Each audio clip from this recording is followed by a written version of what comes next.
Welcome everyone to the last week of the year. We are on Wonderfilled Wednesday-Episode 20.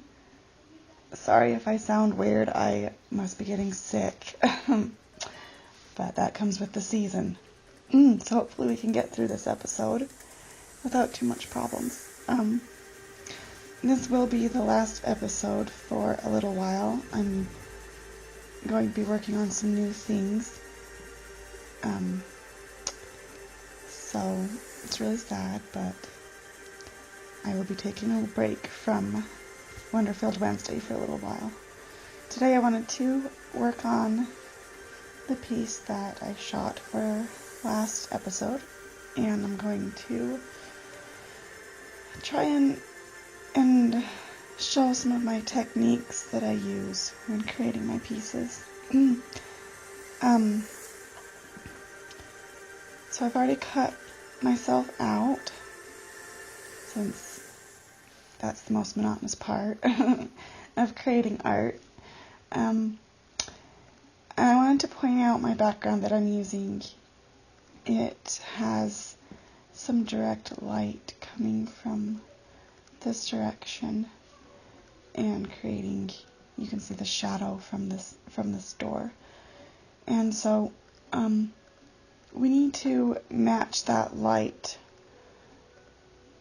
on to me in order for it to look real and make it look like I was really on this floor in this doorway.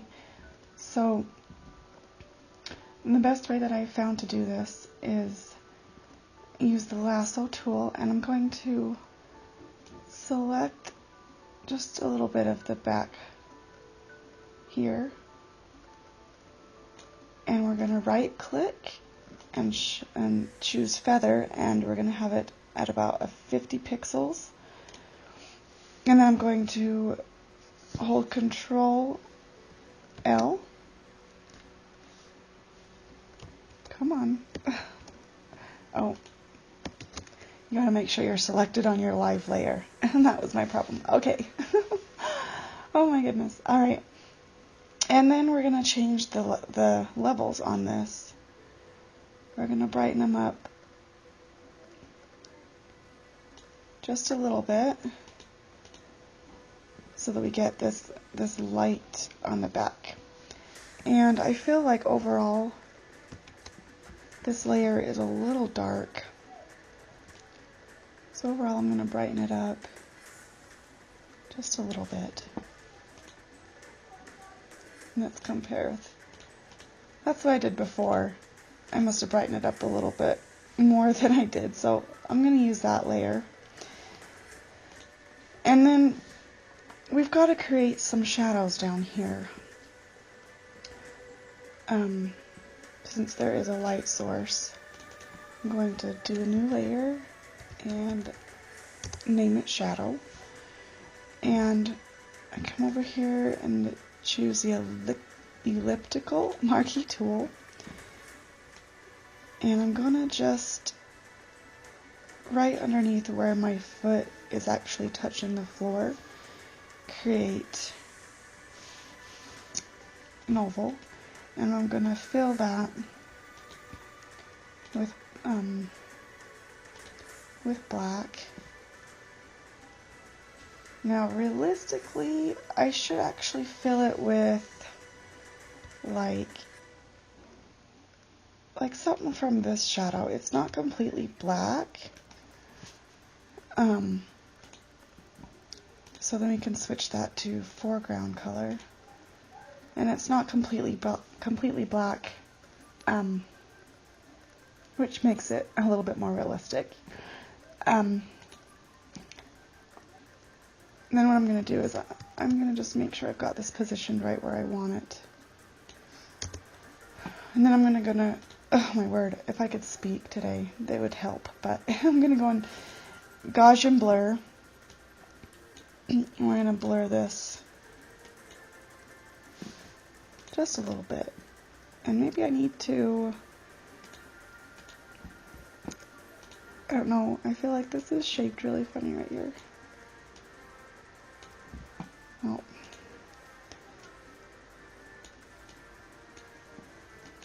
Okay.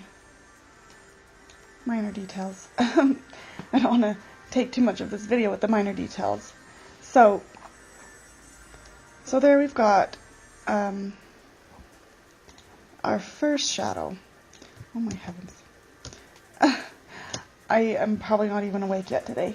Okay. Alright, so there's our first shadow. And if we need to bring the opacity down just a little bit. Okay. Now we're going to do another layer for another shadow layer. And this one's going to encompass the full body underneath here. So again, we'll take the elliptical marquee tool, and based off the direction of the light and the shadow we can notice from behind this door, we're going to push this shadow out a little bit past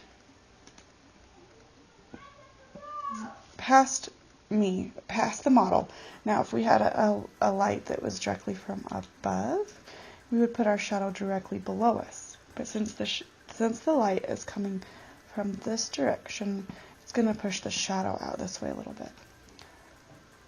Alright, I'm going to fill that with the foreground color again. And since the most of the subject creating this shadow is farther away from the shadow, it's going to be blurred even more and have an even lower opacity.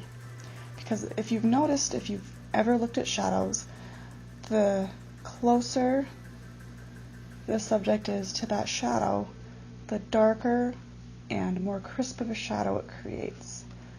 Same with the light source. The harder the light source, the more crisp and harder of a shadow it's going to create. So we've got quite a soft light source and the subject is farther away. So we're going to create a much softer shadow. And it's really just eyeballing it at this point and just what feels right and what looks good. So I think about there looks good. And then we're going to bring the opacity down just a little bit to try and match the shadows. And I feel like maybe we should extend it just a little bit more that way. Okay. I feel like that's pretty good. Now I do feel like we need to add one more shadow because this foot is going to create a little bit more of a shadow since it's closer. And we're going to push it out to there. It's not going to go past the toe because, how do I explain this? Because it's like common sense to me. It's not going to create a shadow through your foot. So it's going to go, oh goodness, let me concentrate a little bit. Okay, we're going to fill it. And yeah, I think it's positioned good. Now we're going to filter. Oh god, what I just clicked on. Okay. Alright, Gaussian blur. And it's not going to be blurred as much as the large shadow, but it's going to be blurred a little bit more. Yeah, a little bit more than that shadow. And I feel like maybe it needs to be a little bit wider.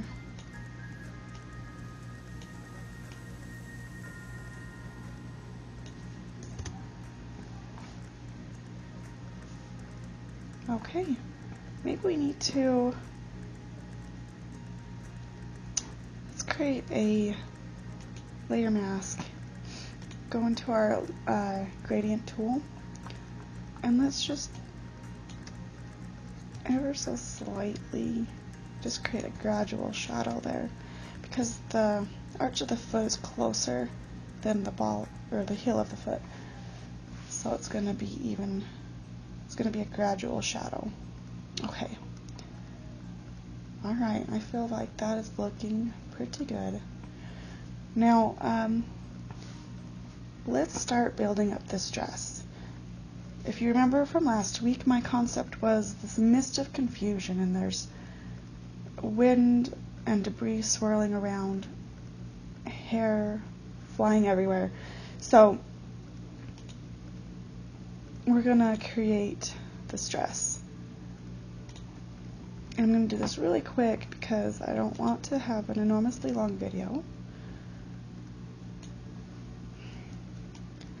I don't want to select everything. Okay. And I want to feather the selection just a little bit. 0.1, Control X. Alright, select our top layer we want that to go on top of, and Control V. We've got to resize this.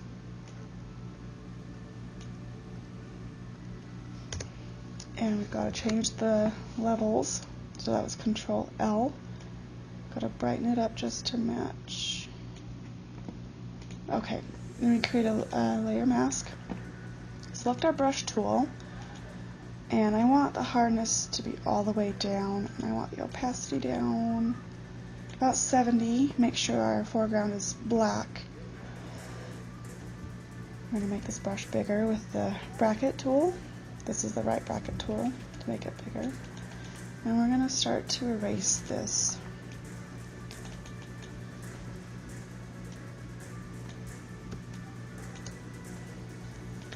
If you erase too much, that's the benefit of the layer mask. You can go back in and add it.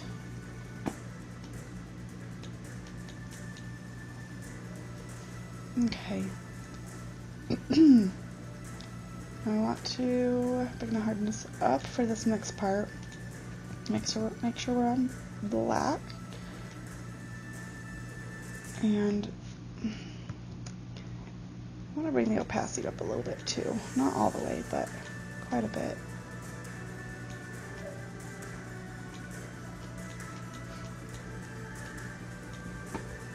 And we're just going to clean up these edges.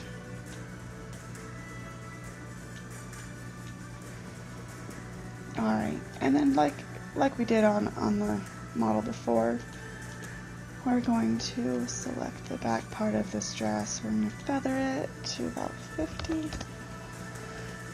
And then Control L. And we're going to brighten that up to match the direction of the light. Alright, and I do feel like this dress was a little bit see-through. So we're going to create that effect with the layer mask again. Select our brush. We're going to soften it, and we're going to bring the opacity like to 30. Make the brush bigger, and we're going to start to erase some of that so that we can see the door through it. I'm going to do just a little bit more. Alright, and I feel like I need to blend this a little bit more up here. Let's keep it about 50. And just blend that into the layer a little bit more. Okay. Oh, okay. Down here we have got some spill from the layer. Make the brush hard. Just erase those lines that came in. Okay. Alright. Now I'm going to merge that down. We are going to apply the layer mask. And what I'm going to do is I feel like right here there's a little bit too much separation. So I'm going to bring the opacity down. We're doing the clone stamp tool. And we're just going to select some of those pixels right there, and we're just going to blend them just like that. Just so I feel like this looks a little bit more like one piece. And I'm going to maybe bring the opacity down a little bit more.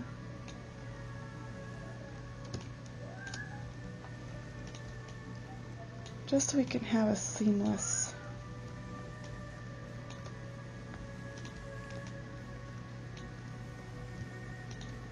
transition here.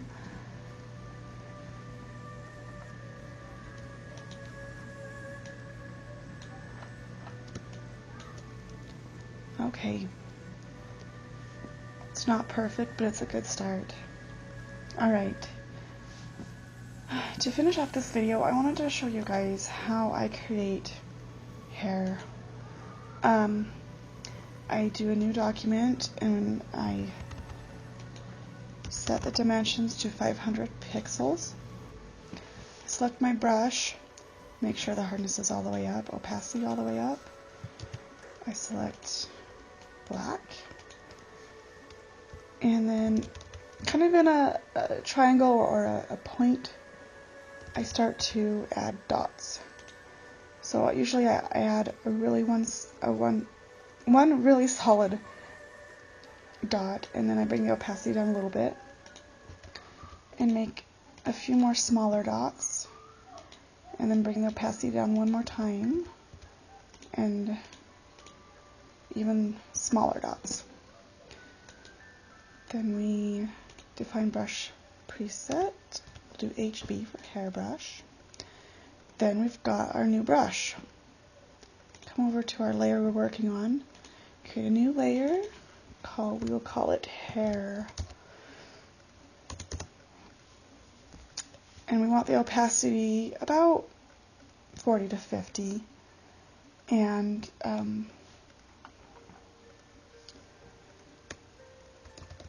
we want the brush to be pretty darn small. Then we push I, and it's going to give us this eyedropper tool, which from there we can select a hair color from the actual hair that we want to start with. And we start painting it on. Might be even too big of a brush, but this is just an example. The smaller and more detailed you can get, the better it looks. And every once in a while, then we want to come select a new color and start adding that color in.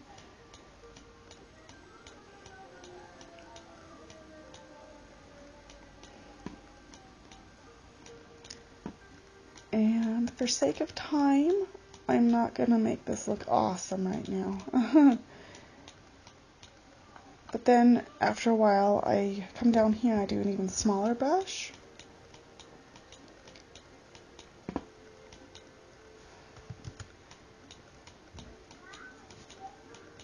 And just paint and paint and paint. And with the opacity lower, after a while it'll start to build up. Just like in real hair, you notice on this side it's more opaque here because there's less hair, and it's more solid right here with more hair. Oh my word. Alright. Then you can go even smaller after a little while. Anyways, that's a really, really bad example. But hair takes time. I spend, gosh, I don't know, I can spend at least a half hour to 45 minutes creating hair to make it look really good. And then what I do is I go blur, Gaussian blur, about 0.9, just to blur it just a little bit. And that's how I create hair.